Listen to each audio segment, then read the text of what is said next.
बिस्मिल्लाहिर्रहमानिर्रहीम। अस्सलाम वालेकुम मेरे प्यारे व्यूवर्स, आप देख रहे हैं मेरा कुकिंग चैनल माही फूड सीक्रेट्स। और आपको आज हम बनाने जा रहे हैं सूजी और कोकोनट का बहुत मज़ेदार डिलिशियस सा हलवा। हलवे में बहुत सी चीज़ें जो है आपको मैं बताने जा रही हूँ, और आप देखेंगे इतना मज़े का हलवा बनेगा कि कोकोनट का और सूजी का आपको मिक्स जो है ना वो इसका आपको मज़ा आएगा। और इंशाल्लाह ताला ये बहुत मज़े का बनेगा। आप खुद इसको अपने घर में इसको बनाएं और देखें ये कितना मज़े का बनता है। और हम अब हलवे के जो है ना बनाना शुरू करते हैं माशाल्लाह से। ये देखें मैं 1 चम्मच पहले ये घी का डाल रही हूँ। आप चाहें तो, मैं तो देसी घी इस्तेमाल कर रही हूँ, आप चाहें तो देसी घी भी इस्तेमाल कर सकते हैं, और इसके अलावा आप ऑयल भी इस्तेमाल कर सकते हैं। अब इसको घी जो है ना वो गर्म हो गया हमारा। और मैं जैसा कि मैंने आपको शुरू में बताया था कि मैं कोकोनट और सूजी का जो हलवा ना वो बना रही हूँ। यहाँ मैंने 1 कप कोकोनट लिया है, 1 कप मैंने कोकोनट लिया है, उसको हम फ्राई कर लेंगे।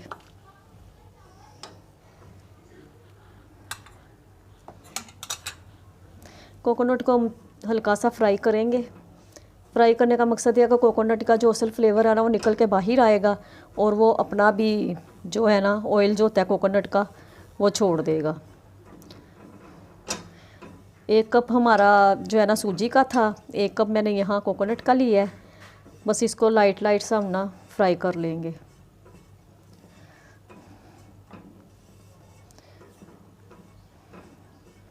सिर्फ इसकी खुशबू जो है ना उसको डेवलप करने के लिए इसको फ्राई किया जाता है, ताकि जो इसकी असल खुशबू और अरोमा है ना वो अच्छी तरह से ना निकल आए। ये देखें जी, अब कोकोनट फ्राई हो गया है। अब इसको मैं ना प्याली में निकालने लगी हूँ। उसके बाद फिर हम इसमें सूजी डालेंगे, सूजी को फ्राई करेंगे।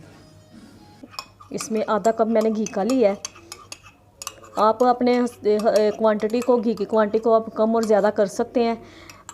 और इसको घी को गर्म होने देंगे। उसके बाद मैं इसमें सूजी डालूँगी।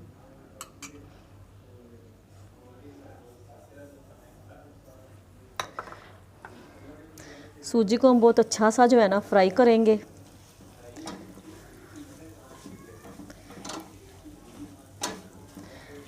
जब तक सूजी हमारी थोड़ी गर्म होती है, ज़रा गर्म होना शुरू होती है, गोल्डन होना शुरू होती है, तो उसके साथ ही मैं दूसरी साइड पे इसकी ना चाशनी रख दूँगी, ताकि चाशनी जो है ना वो भी साथ साथ जो ना हमारी बनती जाए। व्यूवर्स, ये ना इसमें सूजी के हलवे में हम चीनी जो है ना इसके बराबर में डालते हैं।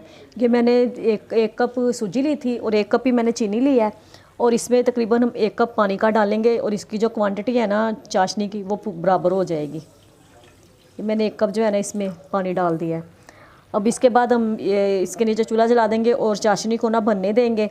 और इसके अलावा चाशनी में 3 अदद ना इलाचियाँ डाल देंगे, ताकि हमारे हलवे में से ना बहुत अच्छी सी खुशबू आए, और बहुत यानी कि मज़े का जो है ना टेस्ट आए हमारे हलवे का। अच्छा जी व्यूवर्स, ये देखें हमारी ना सूजी का कलर जो है ना बहुत अच्छा सा गोल्डन आ गया है। और यहाँ पर अब हम इसमें चाशनी शामिल करेंगे।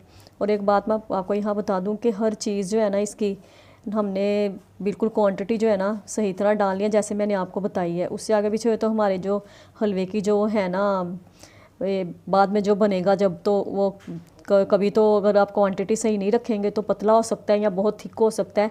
इसलिए जैसे मैंने क्वांटिटी और बताई आपको, आपने ऐसे ही करना है। और अगर आपका यानी कि सूजी अगर जिस तरह मिकदार बढ़ाते जाएंगे वैसे होगी, तो आपने वैसे क्वांटिटी भी इसकी बढ़ानी है जिस तरह मैंने डाली है।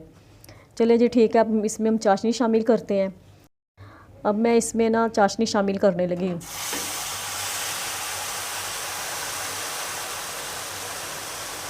माशाल्लाह से देखें किस तरह हमारा जो हलवा है ना चाशनी उसमें डाली है तो उसने कितनी जल्दी ऑब्ज़र्व किया है। और इसको चमचे को हम हिलाते जाएंगे, और आंच को हमने यहाँ लो फ्लेम रखना है इसका। ज़्यादा तेज़ फ्लेम नहीं रखना, क्योंकि फिर इसका जो चाशनी है ना वो जल्दी खुश्क हो सकती है। और यहाँ पर हम इसमें जो मैंने कोकोनट जो मैंने फ्राई किया था कोकोनट को यहाँ शामिल कर देंगे। देखिए माशाल्लाह से बहुत अच्छी तरह जो है ना हमारा कोकोनट जो है ना फ्राई हुआ था। और हमने मैं ये जो है ना इसमें ये बर्तन अपने जो बर्तन है ना उनको अच्छी तरह साफ़ कर लिया करें। और चले जी, देखें माशाल्लाह से हलवा देखें हमारा कितना अच्छा तैयार हो रहा है ना। कुछ अपने ड्राई फ्रूट भी डालेंगे। ये मैंने बादाम की गिरियाँ डाली हैं जो मैंने बारीक काट ली थी, और उन अच्छी तरह से इनको भी इसमें शामिल कर लेंगे। और देखें माशाल्लाह से कितनी अच्छा जो है ना हमारा हलवा जो है ना वो तैयार हो रहा है। अब इसमें हम अब जो फ्लेम जो है ना अपना स्लो करके तो इसको हम दम पे रख देंगे माशाल्लाह से। और यहाँ मैं आपसे एक रिक्वेस्ट करना चाहूँगी कि आप मेरे चैनल को सब्सक्राइब कर दिया करें और बेल के आइकन को दबा दिया करें, और काइंडली लाइक भी कर दिया करें, क्योंकि आपके लाइक्स और सब्सक्राइब की हमें बहुत ज़रूरत है। हम इतनी मेहनत आपके लिए करते हैं, और मुझे पूरी उम्मीद है कि आप मेरी इस बात पर लाजमन अमल करेंगे। और चलिए हम गार्निशिंग के बाद मैं आपको डिश आउट करके दिखाती हूँ। अब मैं हलवे को यहाँ पे ना हल्की आंच पे ना दम पे रखने लगी हूँ। ये दम लग जाता है तो फिर मैं आपको दिखाती हूँ। जी व्यूवर्स, ये देखें मैंने यहाँ उबले हुए अंडे और बादाम के साथ गार्निशिंग की है हलवे की, और इंशाल्लाह ताला ये आपको बहुत पसंद आएगा और आप अपने घर में ट्राई करें और इसको बनाएं। और यहाँ मैं आपसे एक बात करना चाहूँगी कि आप मेरे चैनल को लाइक कर दिया करें और सब्सक्राइब कर दिया करें। ठीक है जी, अपनी दुआ में मुझे याद रखें, और इंशाल्लाह ताला अल्लाह ताला आपकी भी तमाम नेक दुआएं और तमन्नाएं पूरी करे। आमीन। ओके जी, अल्लाह हाफिज़।